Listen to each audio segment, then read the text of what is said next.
buenos días a todos. Muchas gracias por asistir a estas jornadas que organiza la Sociedad Española de Reumatología Pediátrica. La verdad es que son jornadas siempre enriquecedoras, tanto para padres como para profesionales. Y por nuestra parte, la verdad es que es muy de agradecer que nos juntemos, aunque sea este ratito.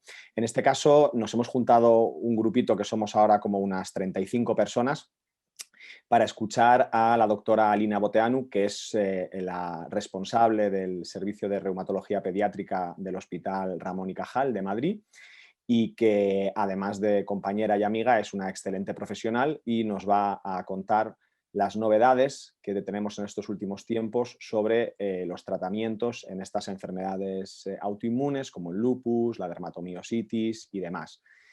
Y como siempre, comentaros que las preguntas las podéis hacer a través del chat y que yo al final de la sesión se las transmitiré a la doctora Boteanu para que ella conteste a todas aquellas inquietudes que tengáis. Y sin más, doy paso a mi compañera, la doctora Boteanu, para que empiece su presentación. Buenos días, Alina. Buenos días a todos. Pues muchas gracias por la presentación, Agustín. En primer lugar, quería agradecer a la SERPE por haber contado conmigo para hablar de las novedades en el manejo de las enfermedades autoinmunes. Es un gran placer y ya un dato de normalidad de que nos estamos reuniendo, que creo que todos los estamos deseando. Y bueno, sin más, voy a empezar con la presentación.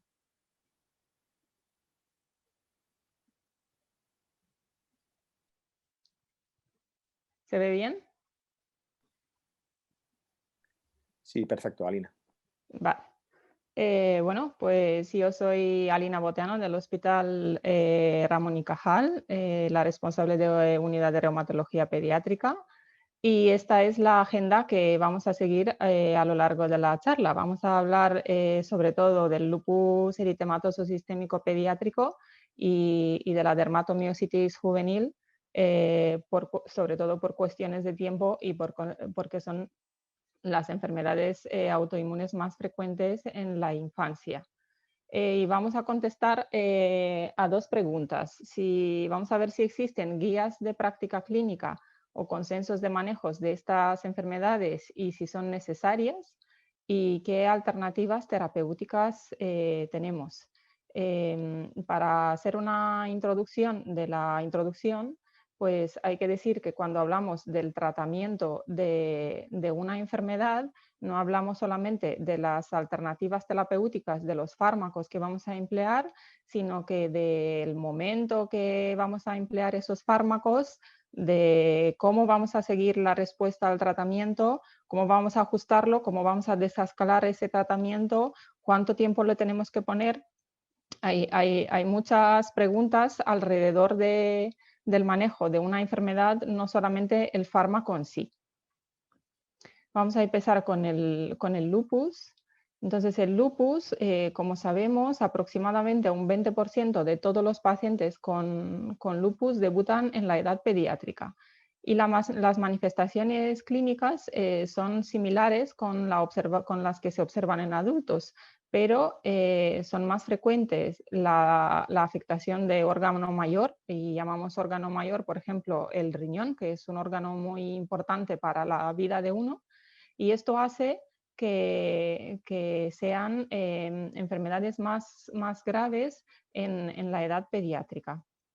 Y también tenemos un problema porque tenemos una menor evidencia científica en niños. Y esto porque si en adultos es una enfermedad rara, pues en niños es más rara todavía. Entonces, para el manejo, hasta hace no mucho y todavía lo necesitamos, es adaptar las guías del lupus de adulto. Adaptamos en todo, tanto en los criterios de clasificación que se siguen usando las de los adultos. No tenemos unos criterios de clasificación específicamente diseñado para la edad infantil. Los índices de actividad y de daño también son una adaptación de los índices usados en adultos. Ahora vamos a ver que ya hemos avanzado en ese tema. y que hasta 2019 no existía ningún tratamiento aprobado por las agencias reguladoras, la FDA o la EMA, para el tratamiento del lupus pediátrico. Y las guías de manejo para pacientes con lupus también son una adaptación de las que tenemos en adultos. En cuanto a las recomendaciones de tratamiento, ya hemos dicho que las manifestaciones clínicas son similares, pero en muchos aspectos son diferentes y hay que tomar en cuenta esos aspectos. Y estos aspectos son, por ejemplo, la farmacocinética, porque el metabolismo del niño es diferente al del adulto, con lo cual los fármacos no se van a metabolizar, no se van a eliminar igual. La tolerancia de los fármacos, la seguridad también es diferente. Y además hay otros factores a tomar en cuenta, como por ejemplo el desarrollo puberal, el desarrollo neuropsiquiátrico, el mental, educacional, el deseo genésico. No es lo mismo iniciar un tratamiento a los 15 años que a los 55 años. ¿Y son necesarias estas guías de práctica clínicas en el lupus?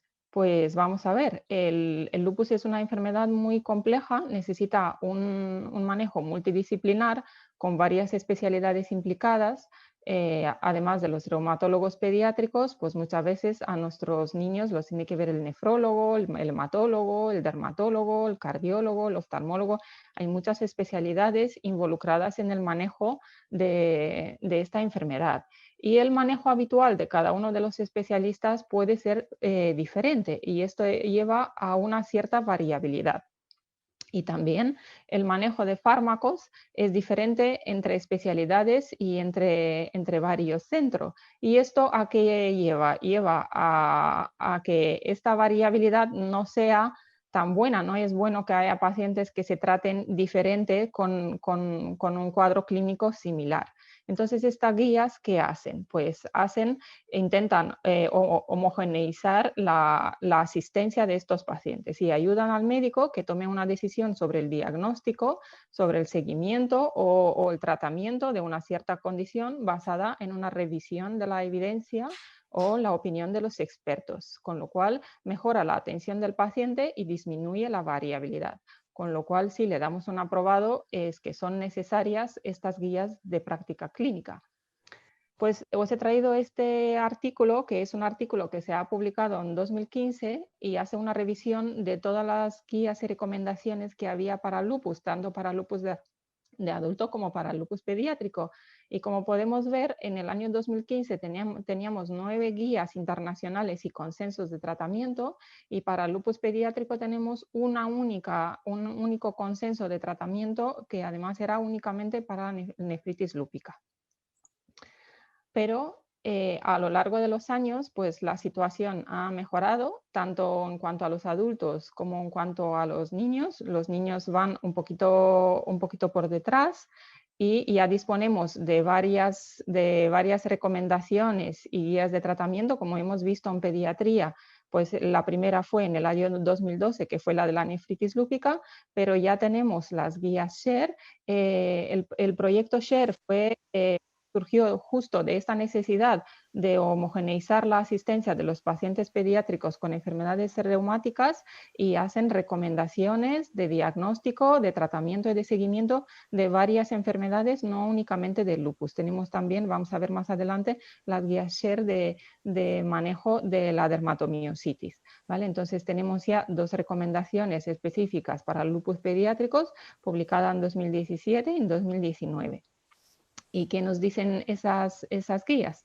Pues como podemos ver, pues hacen recomendaciones en cuanto a cómo realizar el diagnóstico, cómo hacer el manejo, qué analíticas y qué pruebas hay que pedirle al paciente. Tenemos 5 recomendaciones también sobre el tratamiento y también recomendaciones, por ejemplo, de los pacientes que tienen afectación neurológica, de cómo diagnosticar y cómo manejarles. ¿Y qué nos dicen? Pues nos dicen, así en resumen, sobre el tratamiento, ya que nos centramos en el tratamiento, que todos los pacientes que lo toleren deberían de tener tratamiento con hidroxicloroquina, que si el tratamiento no funciona bien, pues habrá que comprobar que la administración y la forma de tomarla es la correcta, que si no se puede suspender un tratamiento inicial con prednisona o que no se puede bajar, sería conveniente pues añadir un fármaco que se llama modificador de la enfermedad, porque realmente modifica la evolución a mejor de la enfermedad, como por ejemplo azatioprina, metotrexato, micofenolato, ciclofosfamina, que seguro que os suena a todos estos fármacos. Y que también se pueden utilizar en casos resistentes otros fármacos, como por ejemplo el rituximab. Toda esa experiencia viene de los adultos, de los estudios y de las series de casos que se publican en adultos, pero cada vez más hay evidencia en la edad pediátrica.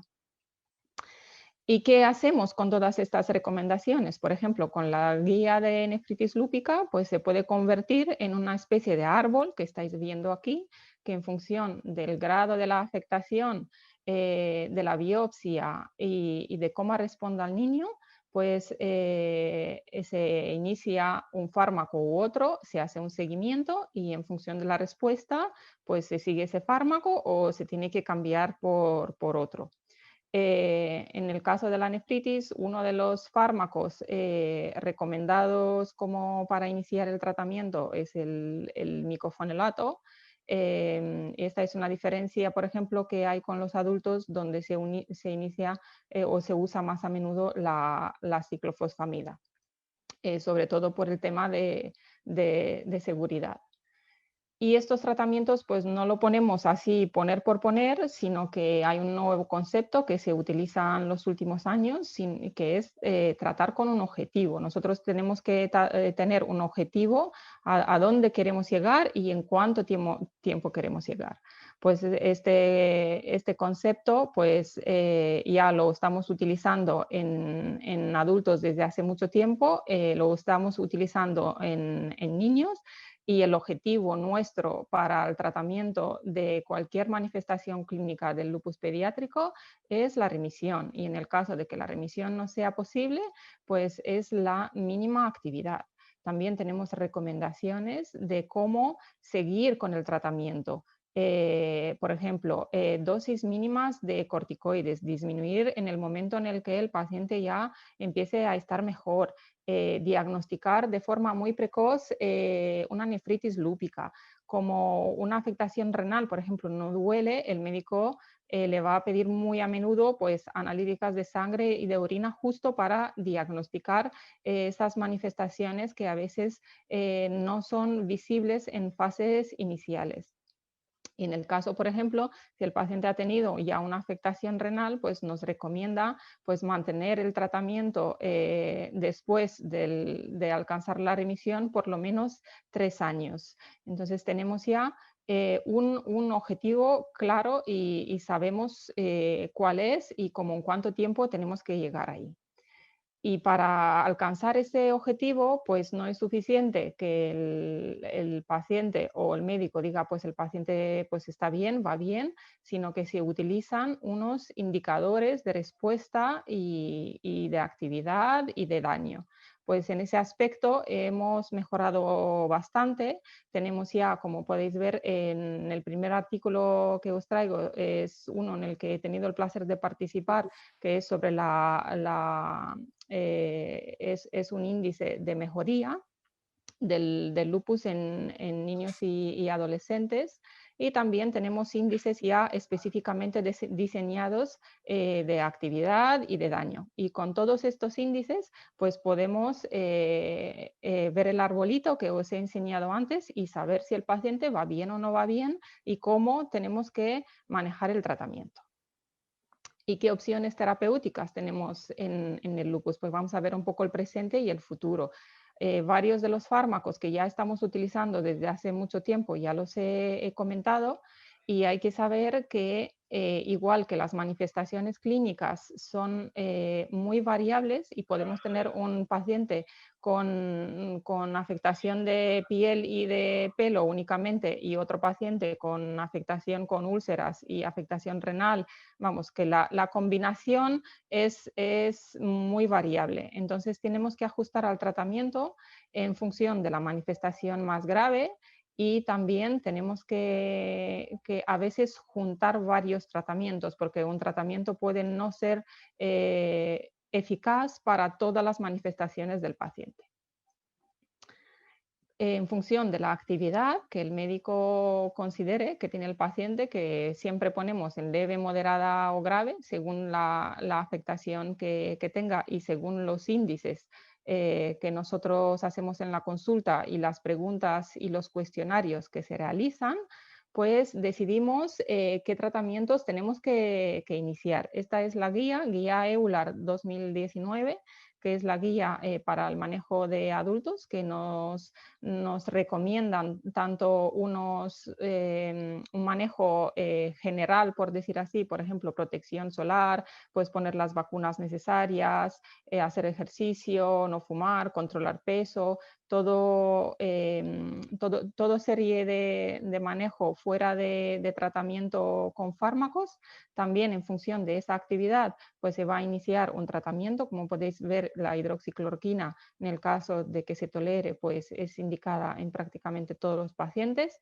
Y a partir de ahí, pues corticoides, metotrexate, azatioprina, belimumab, micofenolato, ciclofosfamida, esto siempre adaptado a la severidad de la manifestación, siempre con el objetivo de remisión.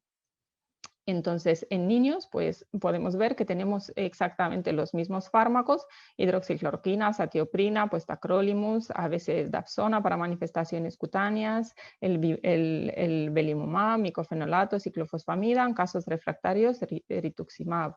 ¿Qué hay que saber? Pues lo mismo que en adultos, que hay que individualizar y que necesitamos hacer una vigilancia muy estrecha de estos pacientes y tener paciencia, porque a veces pues las manifestaciones no desaparecen tan rápido como nosotros, como nos gustaría que desaparezcan de un día para otro, pero no ocurre así. Entonces, pues tendemos a cambiar tratamientos demasiado rápido y no darle la oportunidad de actuar. Si miramos esa página, que es una página donde se registran los ensayos clínicos que se están haciendo en las enfermedades reumatológicas, bueno, y no solo reumatológicas, podemos ver que si buscamos lupus pediátrico, encontramos únicamente 8 estudios, y de estos no todos son ensayos. Y si buscamos de otra forma, como por ejemplo por el lupus juvenil, pues también salen unos 8 o 10 estudios, con lo cual no hay mucho sobre la mesa en cuanto a ensayos clínicos con fármacos en lupus pediátrico. Uno de esos ensayos es el uso de belimumab en niños, que ya se han publicado los resultados, y en este estudio también hemos tenido el placer de participar.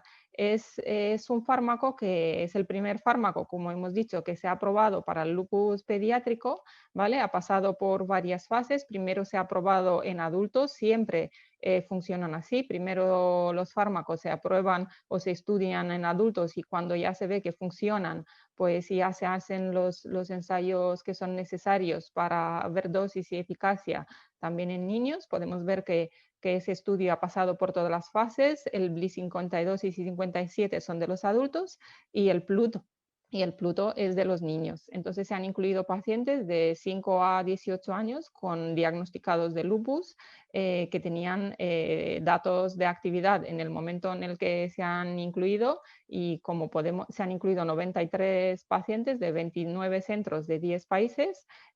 Hablamos del belimumab intravenoso.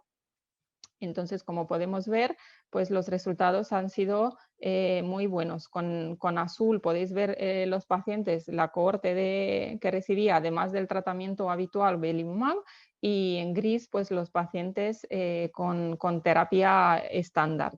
Entonces podéis ver en la primera gráfica de la izquierda, pues el riesgo de brote, y vemos que los pacientes que recibían belimumab pues tenían menos brote que los pacientes que no lo recibían, ¿vale? Entonces, este fármaco se indica, como hemos visto en la gráfica, no todo vale para todo, y se indica para pacientes con una actividad moderada y con ciertas afectaciones, como por ejemplo articular o cutánea. ¿vale? Esto hace que en 2019 pues, la EMA apruebe ya en el uso en pediatría, así que esta es ya una gran novedad en cuanto al tratamiento.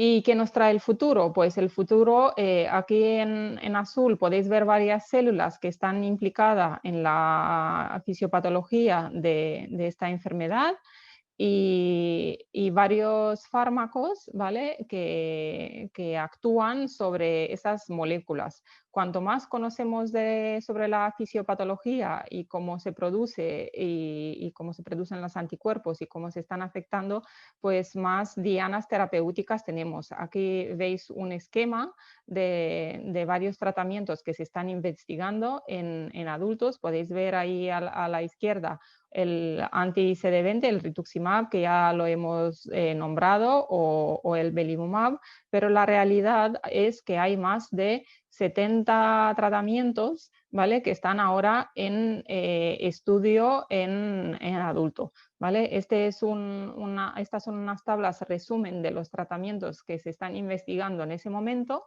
¿vale? Que como podéis ver siguen y siguen. Hay como hemos dicho, unos 70 fármacos que están en investigación. Tienen que pasar primero por la fase de estudio en adultos y posteriormente, si se ve eficacia, es cuando se van a estudiar en el lupus pediátrico.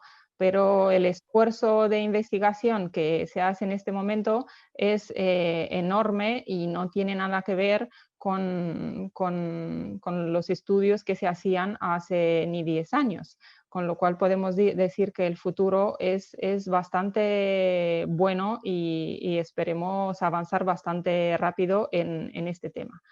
Con lo cual, en cuanto al lupus pediátrico, pues podemos concluir que el tratamiento inmunosupresor se tiene que adecuar a la gravedad de las manifestaciones clínicas, siendo la más grave la que decide la intensidad del tratamiento, y esto siempre lo hacemos en base a los índices de actividad, en base al órgano afectado, en cuanto a si el paciente presenta corticodependencia o no, y en base a la respuesta a tratamiento usando correctamente unos índices de respuesta. Y los cambios se deben de realizar tras un tiempo prudencial. Por ejemplo, en un paciente que tiene una nefritis lúpica grave, pues hay que esperar unos 6 meses, por ejemplo, antes de decir que el paciente no responde al tratamiento porque puede tardar en entrar en remisión. Bueno, pues pasamos con la segunda parte de mi charla, que es de dermatomiositis juvenil. Las miopatías inflamatorias son un grupo también heterogéneo de enfermedades caracterizadas por debilidad muscular e infiltrado inflamatorio en la biopsia. La dermatomiositis es la miopatía inflamatoria más frecuente en pediatría y representa aproximadamente un 85% de las miopatías inflamatorias en niños. Su incidencia se ha estimado a 3-4 casos por millón de niños al año, con lo cual es una incidencia muy baja, es una enfermedad también rara. Y igual que en lupus, un 20% de todas las dermatomiositis se inician en la edad pediátrica. Los pacientes pediátricos tienen las mismas manifestaciones clínicas que los adultos, pero presentan más frecuentemente ciertas manifestaciones, como por ejemplo la calcinosis, que es depósito de calcio en el tejido celular subcutáneo, y una enfermedad cutánea que suele ser más grave. Igual que en el lupus, las manifestaciones clínicas son muy variables en cuanto a manifestación y en cuanto a la intensidad, desde una clínica muy leve hasta manifestaciones muy graves. El diagnóstico, para el diagnóstico también se ha empezado con los criterios de Bohan y Peter, que son modificados para niños, que son unos criterios que se publicaron en 1975, pero actualmente ya tenemos criterios diagnósticos EULAS-ACR, pues para niños y adultos, pues publicados más recientemente. En cuanto a las guías de manejo, para contestar a las mismas preguntas, pues sí que tenemos más guías de manejo en dermatomiositis juvenil, ¿vale? Esta es la guía SHARE, que tenemos recomendaciones en cuanto a criterios de derivación y seguimiento, en cuanto a pruebas necesarias a realizar. Por ejemplo, nos dicen que los pacientes con una enfermedad grave deberían de ser atendidos en centros especializados. Nos recomiendan toda serie de pruebas que le tenemos que hacer al paciente para realizar un diagnóstico, y estas pruebas no deberían de faltar, desde una analítica de sangre a enzimas musculares, anticuerpos y otras técnicas, electromiograma, pues, resonancia, pruebas de función respiratoria. Y otra serie de pruebas para llegar tanto al diagnóstico como para hacer una valoración inicial, y después a lo largo de la evolución, pues estas pruebas se van a repetir para ver respuesta al tratamiento y actividad de forma periódica. Y también tenemos recomendaciones en cuanto al tratamiento. Como hemos visto en el lupus, siempre tenemos unas recomendaciones generales, en este caso también la protección solar, y tratamiento específico en el caso de que un tratamiento inicial con corticoides pues no sea suficiente. En este caso pues se añadiría pues o metotrexate o ciclosporina, y si esto no es eficaz pues inmunoglobulinas intravenosas, y si tampoco es eficaz, pues micofenolato, y posteriormente pues ciclofosfamida, rituximab o otros fármacos biológicos como anti-TNF en enfermedades refractarias, ¿vale? Igual que ocurría en el lupus, el médico puede decidir por un tratamiento o por otro, saltarse un escalón u otro en función de la gravedad. No siempre se empieza con el metotrexato, por ejemplo, sino que si el paciente tiene una afectación muy grave, pues se puede iniciar directamente el tratamiento con micofenolato, con ciclofosfamida o con inmunoglobulinas. Con estas recomendaciones, pues hacemos el mismo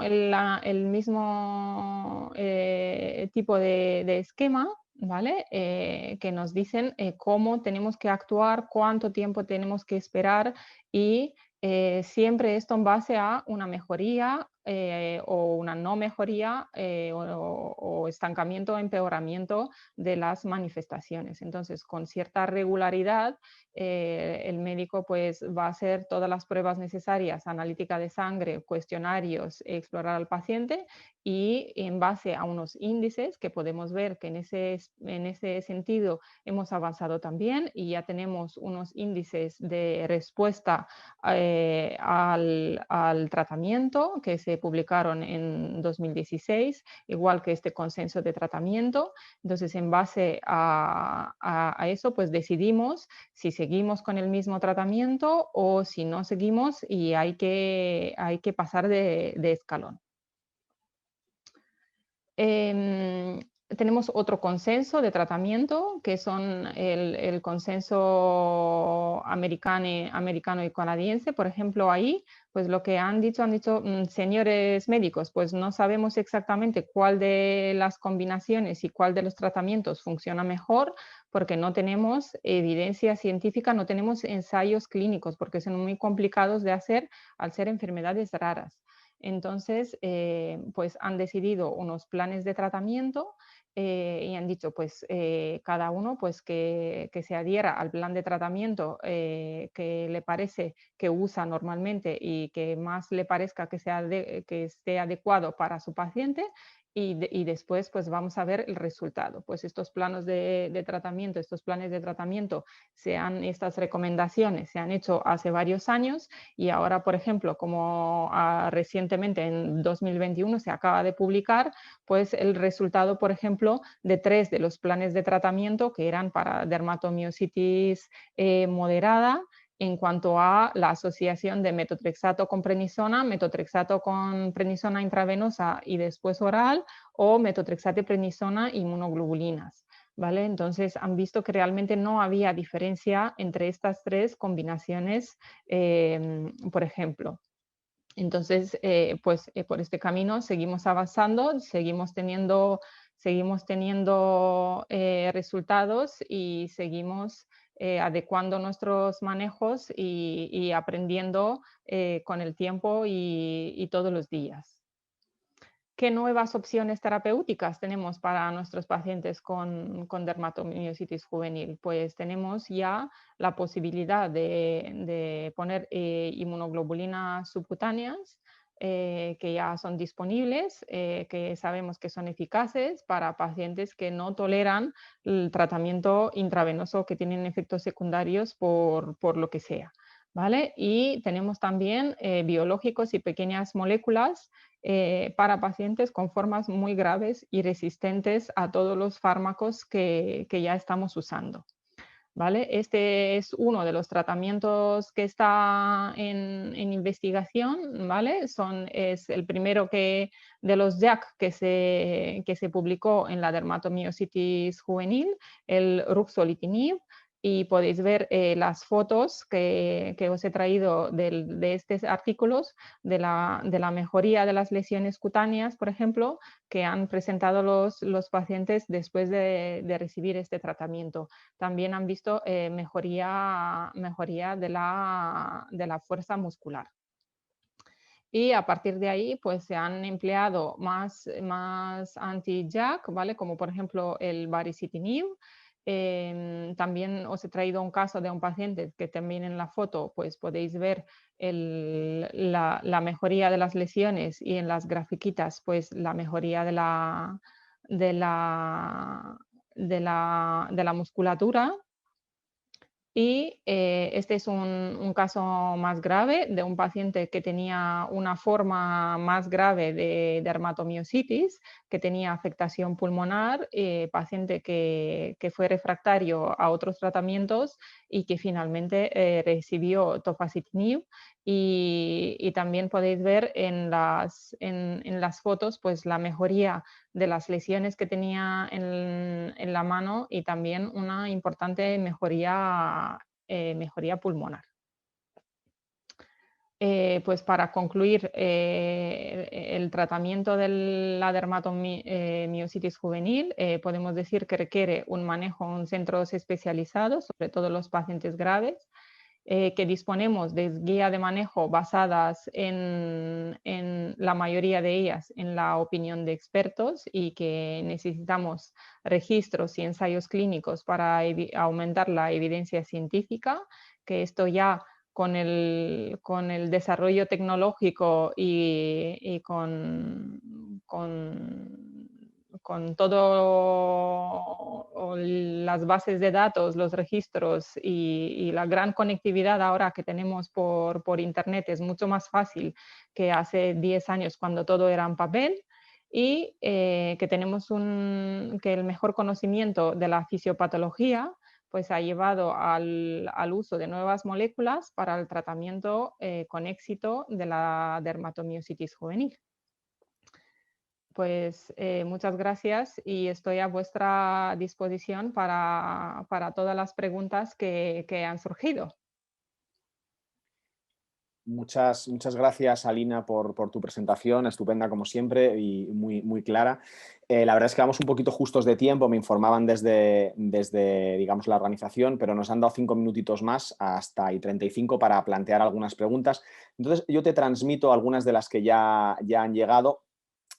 Comentaban, sobre todo desde la Asociación de Dermatomiositis, desde Anadeju, te preguntaban específicamente sobre si actualmente hay tratamientos más efectivos que antes para un síntoma concreto de la dermatomiositis, como es la calcinosis, y que todos sabemos que a veces, aun estando el paciente en una teórica inactividad, a veces nos da algo de guerra, ¿no? Preguntaban sobre esto, sobre la calcinosis y tratamientos más efectivos actuales. Pues la calcinosis, como otras manifestaciones, pues ya sabemos que la calcinosis en la dermatomiositis juvenil pues requiere un tratamiento porque es un dato de actividad, ¿vale? Un dato de actividad como una manifestación más, ¿vale? Como si el paciente tuviera pues lesiones cutáneas activas o otro tipo de manifestación. Entonces, los tratamientos que normalmente empleamos son tratamientos inmunosupresores, ¿vale? Los tratamientos que empleamos para el tratamiento de la dermatomiositis, y en el caso en que eso no sea eficaz, pues se han probado otros tratamientos que de hecho se han publicado recientemente, pues por ejemplo, datos de pacientes tratados con pamidronato, que es un bifosfonato, que han sido eficaces, ¿vale? Entonces sí que hay tratamientos, no hay ensayos clínicos, ¿vale? Pero sí que hay pues series de casos o casos publicados con ciertos tratamientos, como digo, como por ejemplo el pamidronato, que puede ser eficaz y se puede emplear si los demás tratamientos no funcionan. Vamos a añadir al tratamiento que el paciente ya tiene. Siempre es ir escalonando. Muchas gracias, Alina. La verdad es que efectivamente estoy de acuerdo contigo, ¿no? La calcinosis es un dato de actividad y al final a nosotros lo que nos transmite es que aunque nos lo pudiera parecer no está totalmente controlada y hay que intensificar el tratamiento. Pero es verdad que además existen algunos tratamientos específicos sobre la calcinosis y en concreto nos pregunta Javier Santos sobre el tiosulfato sódico que hemos utilizado algunas veces, en particular con los dermatólogos, para intentar bueno, pues hacer desaparecer esas lesiones tan poco vistosas desde el punto de vista estético y demás. Y nos dice que si tienes algún dato que aportar, supongo que reciente respecto a esta medicación, al tiosulfato sódico. No, la verdad es que no tengo ningún dato reciente que, vamos, yo por mi experiencia personal, pues lo he utilizado a veces, como dices tú, con los dermatólogos y así, y los resultados, bueno, pues han sido como todo, no hay un 100%. Algunos pacientes han mejorado y muchos no. Entonces, bueno, pues últimamente la verdad es que con el manejo habitual de inmunosupresores y en algún caso pues pamidronato, o incluso tenemos un caso con anti-TNF, por ejemplo, que ha respondido estupendamente, pues no ha habido necesidad, vamos, que no ha habido necesidad de usarlo, no lo he usado porque no lo he necesitado. Muy bien. Pregunta también una pregunta un poco concreta Yolanda Moral, que no nos va a dar tiempo ahora en los 2 minutos que nos quedan a especificar, porque es sobre su caso, su enfermedad y habría que entrar en detalles, es mejor que lo hable con su médico. Nos vuelve a entrar también una pregunta sobre la dermatomiositis y en particular Mari Carmen de Anadeju, que nos habla un poco sobre cuál sería el mejor tratamiento para la afectación pulmonar en dermatomiositis, que bueno, es cierto que digamos, es una pregunta muy concreta y que necesitaría individualizar. Pero bueno, yo creo que podíamos cerrar la sesión con 2 preguntas, esta del tratamiento pulmonar y otra que nos han hecho y que es recurrente respecto a los JAKis y en concreto el baricitinib. ¿En qué momento estamos de tratamiento con estos fármacos nuevos que estamos utilizando en tantas enfermedades, que son orales, que tienen tan buena prensa y que tienen, bueno, pues muy buenas características? Podríamos cerrar con estas 2 cosas, tanto la afectación pulmonar como los JAKis en general, tu opinión y cuánto estamos empezando a usarlos en estas enfermedades, particularmente en la dermatomiositis. Gracias, Alina. Pues gracias por las preguntas, muy interesantes la verdad.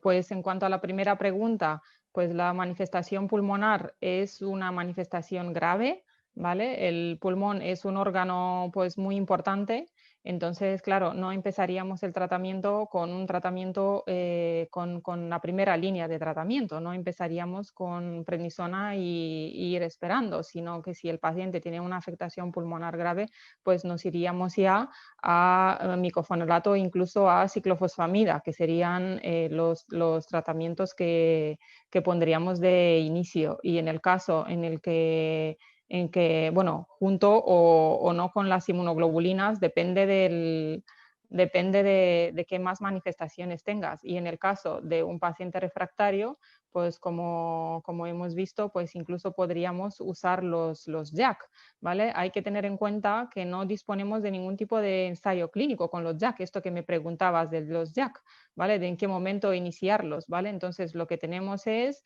experiencia de series de casos puntuales, de pacientes que ya eran refractarios a los demás tratamientos y ha sido en ese momento en el que se ha empleado, es la única evidencia que tenemos y en general pues hacemos una medicina basada en la evidencia y pues yo, vamos, no iniciaría directamente con un JAK sin pasar por ninguno de los demás escalones terapéuticos.